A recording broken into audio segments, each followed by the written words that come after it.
Le président malien a procédé à l'inauguration du poste de commandement opérationnel de la force G5 Sahel, regroupant le Burkina Faso, le Mali, la Mauritanie, le Niger et le Tchad.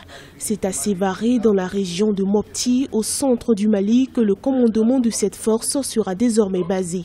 Cette force devrait se composer de 5000 hommes, avec pour commandant le général malien Didier Dakou.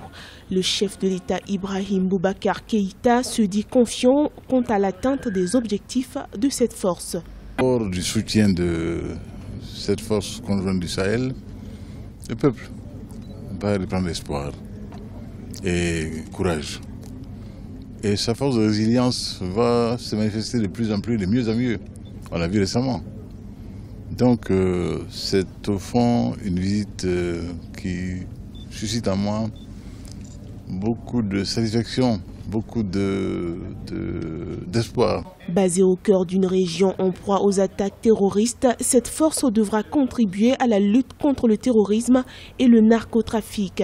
Le chef de l'État malien, président en exercice de l'organisation sahélienne, salue la confiance placée en son pays pour abriter le siège. C'est d'abord une grande confiance. Et en ce pays-là, ainsi un clin d'œil pour que le Mali sache qu'il n'est pas seul. Il n'a jamais été seul.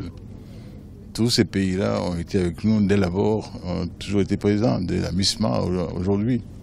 Au G5 Sahel, nos pays frères sont là, nous ne sommes pas seuls. C'est heureux.